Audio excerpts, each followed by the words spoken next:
The first time my husband and I broke the rule, we were sitting at the kitchen table after the children were asleep, and the house had gone the particular kind of quiet that only comes after 9 o'clock in an Amish farmhouse, when the lamps are turned low and there is nothing left between two people but the sound of each other breathing. He looked at me across the table, and he said something that no Amish husband is supposed to say to his wife. And I said something back that no Amish wife is supposed to say to her husband. And afterward, we both sat there in the silence of what we had just done, not quite looking at each other, the way you don't look directly at something you are not sure you were supposed to see. I need to tell you what we said, but first, I need to tell you why we were never supposed to say it at all. Because the rule we broke that night was not written anywhere. It was not in the Ordnung. It was not in any sermon I ever heard from the bishop's bench. It lived in something older and quieter than rules. It lived in the way Amish marriages are built from the ground up, stone by stone, silence by silence. And what happens to a marriage, and to a woman, when one night the silence finally cracks open and something true falls out. Before I go further, I have to be honest with you about something.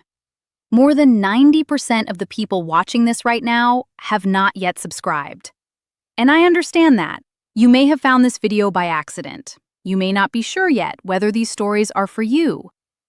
But if you have made it this far, if something in those first few sentences made you lean in just slightly, then I think you already know they are. My name is Martha, and this is Hannah the Amish Girl, the channel where the conversations that were never supposed to leave the kitchen finally get spoken out loud. Please subscribe and tap the like button so these stories can keep reaching the people who need them. And tell me in the comments, is there something you have always wanted to say to someone that you were taught you were not allowed to say? Because this whole story begins there. Now, the rule. In the community where I grew up, in the Old Order district of Geauga County, Ohio, there was a thing that Amish couples simply did not do. They did not discuss their marriage. Not with each other, not directly, not in the way I am about to describe. I know that sounds impossible. I know that from the outside, it sounds like I am describing people who lived inside a locked room. But I need you to understand that it was not experienced as a locked room from the inside. It was experienced as walls. And walls, when you have grown up inside them, do not feel like confinement. They feel like the shape of the world. Let me explain what I mean. Jonas and I had been married for 3 years when the night at the kitchen table happened. 3 years. In that time, we had built something together that I would not have called unhappy. We had 2 children, we had a working farm, we had a rhythm. He came in from the barn, I had supper on the table. I washed, he dried, sometimes. We went to church together on Sundays and sat on opposite sides of the room the way married couples sit. And I watched the back of his head during the sermon and thought whatever quiet thoughts a young Amish wife thinks while the bishop is talking. We were not unhappy. But we were not, I understand now, actually talking. What Amish couples talk about is practical. Who is coming to visit on Sunday? Whether the back field is ready to plant. What the children need for the school term. Whether the roof above the summer kitchen is holding, or whether Jonas needs to ask his brother to help reshingle it before the fall rains. This is the language of an Amish marriage. Useful language, necessary language, language that keeps a farm and a family moving forward through the seasons. What Amish couples do not talk about is everything underneath that. What they feel, what they need, what is not working, what they wish were different, what they are afraid of, what they wanted once, when they were young enough to want things without knowing yet that wanting was itself something to be careful with. I want to tell you that Jonas and I were unusual in this. I want to tell you that other couples in our district did things differently. But the older I get and the further I am from that life, the more I understand that we were not unusual at all. We were Amish, and this is how Amish marriages work. And the reason I know this, the reason I am certain of it in a way I was not certain of it while I was still living inside it, is because of what happened the night the silence finally broke. It started with a small thing. It always starts with a small thing. That is what I have learned about the conversations that change everything. They do not begin with the thing they are actually about. They begin sideways, the way every important thing in Amish life begins, tilted toward the truth, but not quite facing it. Jonas came in late from the barn that night. I had held supper for an hour past the usual time and then fed the children without him and put the plate on the back of the stove. When he finally came in, he sat down and ate without looking at me, and I sat across from him with my hands around a cup of cold coffee, and the children were in bed, and the house was quiet. And something about the particular quality of that quiet on that particular night was different from every other quiet we had sat inside together. I cannot tell you exactly what made it different. I have thought about it many times since, and I still cannot name it precisely. But I think it was this. Jonas looked tired in a way that was not about the barn. I had seen him tired from the barn 1,000 times. This was tired from somewhere else, somewhere inside. And when I saw that, something in me recognized it, because I had been tired from that same somewhere for a long time and had told no one, including myself. He finished eating. He pushed his plate back. He looked at the table between us, not at me, and he said, "Martha, are you content? I want you to stay with that question for a moment. Are you content? Not are you happy, not are you well. Content. Because content is the word that an Amish man reaches for when he is trying to ask something he does not have the language to ask directly. Content is the word that lives at the edge of what Amish people allow themselves to want. You do not hope for happiness in my community. Happiness is an English word full of self and wanting. But content, contentment, that is something plainer, something humbler, something a person might be permitted to have without it being a sign of pride. And here is the thing I need you to understand about what happened next. Because this is the part that mattered.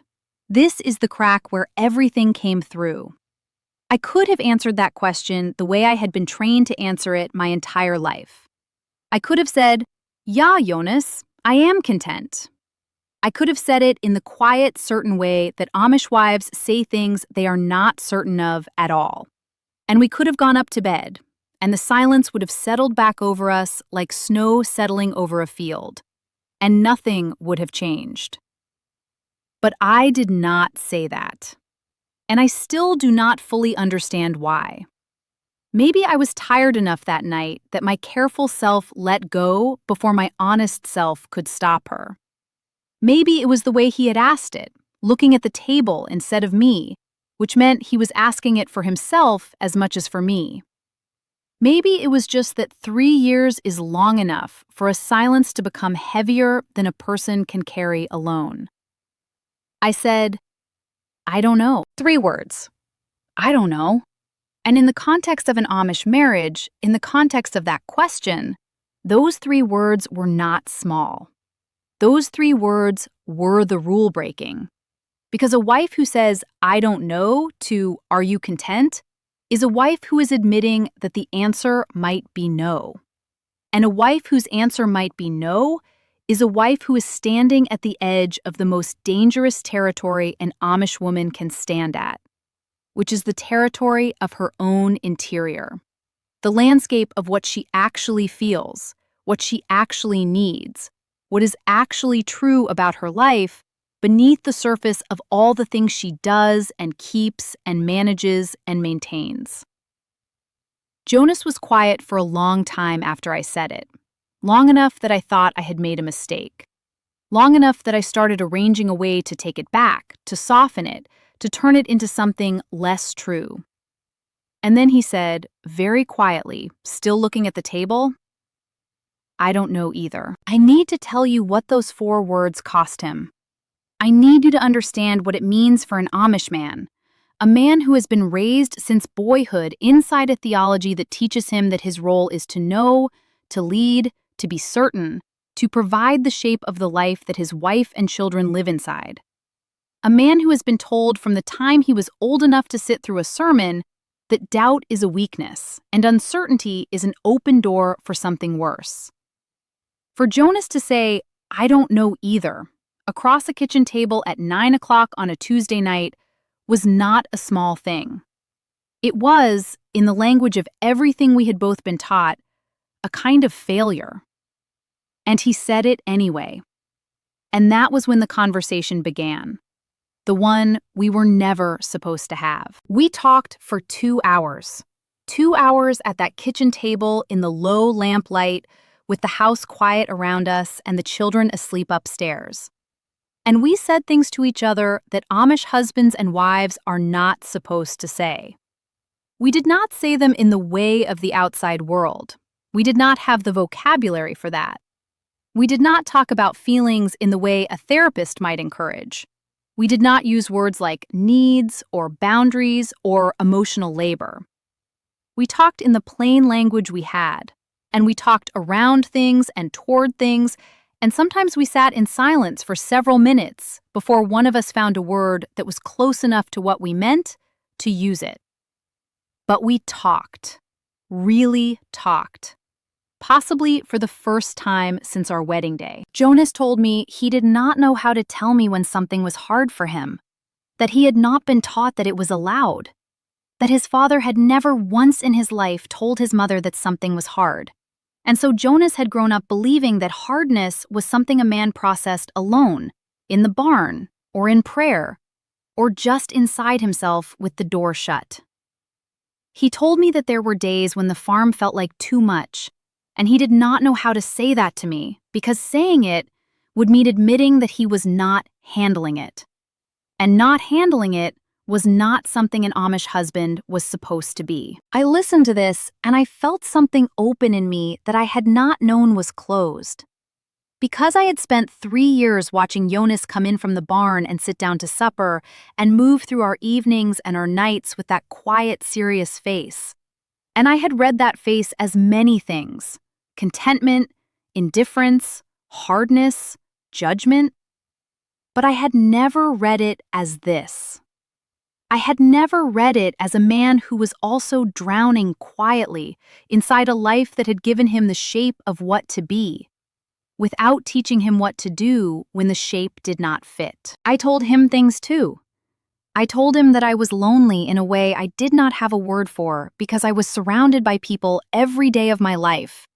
And loneliness was not supposed to be possible when you lived inside a community that tight. I told him that I sometimes stood at the kitchen window in the afternoon and felt something that I could only describe as a kind of flatness, like a field after the harvest, empty and waiting for something I could not name. I told him that I loved our children with everything I had, and that motherhood had also taken something from me that I had not expected to lose, and could not quite identify now that it was gone. I told him all of this in halting, careful words, watching his face while I spoke, ready to stop the moment I saw something close in him. And his face did not close. He listened. He nodded slowly, once. He said, "I have seen that in you." I did not know I was allowed to ask about it. We did not solve anything that night. I want to be clear about that because I think there is a version of this story where two people have an honest conversation and it fixes everything. And that is not what happened. Nothing was fixed. The farm was still the farm. The children were still small and needed what small children need. The community was still the community, with all of its weight and its watching and its rules about what was permitted and what was not.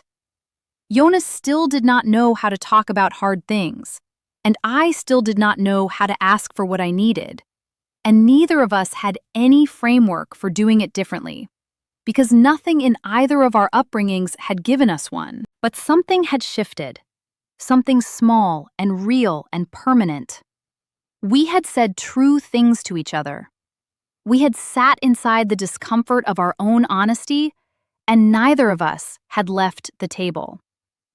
And in the morning, when Jonas came in for breakfast and looked at me across the kitchen, something in the way he looked at me was different. Not dramatically different, not in a way anyone else would have seen or named. But I knew it. The way you know when a window has been opened in a room that has been shut too long. Here is what I have thought about in the years since. The rule that Amish couples are not supposed to break, the rule against that kind of conversation, does not exist because anyone sat down and decided that honesty between a husband and wife was dangerous. It exists because the whole structure of Amish life depends on a certain kind of silence. The silence that keeps everyone in their place. The silence that keeps the wife submitting and the husband leading and the bishop preaching and the community holding its shape. The moment two people inside that structure start telling each other the truth about what is actually happening inside them, something loosens. And a thing that loosens is the thing that might eventually come free. I think Jonas and I both understood this somewhere beneath the conversation on the night we broke the rule. I think we both knew that we had stepped onto ground that was not supposed to be stepped on. I think that is why we never quite did it again. Not the way we had that night, not with that same openness. Because the openness itself was frightening. Because it pointed toward a kind of life that our community had no room for, and no word for, and no way to hold. I left 3 years later. Jonas did not leave. I have heard through the long, quiet grapevine that runs between the Amish world and the outside that he remarried within the year. I hope she is content. I hope he asks her. I hope on some quiet Tuesday night when the children are asleep and the lamp is low, that he looks across the table and remembers what it felt like to say something true out loud to another person and have them stay in the room. What I know now that I did not know then is that the conversation we were never supposed to have was also the most important thing that ever happened in our marriage. Not because it saved it didn't, but because it showed me, for the first time, what a marriage could hold if it were given enough room. What two people could build if they were allowed to tell each other the truth. What I deserved and what I had been given, and the size of the distance between those two things. My therapist, in the years after I left, called what Jonas and I had been doing for 3 years before that night emotional compartmentalization. She called the silence that Amish marriages are built on a learned suppression of relational need. She used words I had never heard before and gave me frameworks I had never been given. And all of it was useful. All of it helped me understand. But the thing that helped me most was simpler than any of it. It was remembering the look on Jonas's face when I said, I don't know. The way something in him relaxed. The way his shoulders, which had been carrying something I had not seen until that moment, came down half an inch. The way a man looks when someone has finally asked him a question he has been waiting his whole life to be allowed to answer honestly. We were both trapped. That is the thing I want you to take from this. Not that Amish men are cruel and Amish women are victims, because it is not that simple. And it was not that simple for us. We were both trapped inside the same silence. We had both been handed the same rule and told that following it was what love looked like. And on one kitchen table, on one ordinary Tuesday night, we broke it together. And for 2 hours, we were something other than what we had been built to be. We were just two people telling each other the truth in the quiet of a house that was finally listening. If this story reached something in you, if you have ever sat across from someone you love and felt the words you needed to say lodged somewhere between your chest and your mouth, going nowhere, I want to hear about it. Tell me in the comments. Tell me what you have never been allowed to say, or what it cost you to finally say it, or whether there is still something sitting in that quiet place inside you, waiting. And if you want to keep hearing the stories from behind the prayer cap, the ones that were never supposed to leave the kitchen, please subscribe to Hannah the Amish Girl. There is so much more I still need to say. Until next time, remember this. The most important conversation of your life might be the one you were told you were never allowed to have.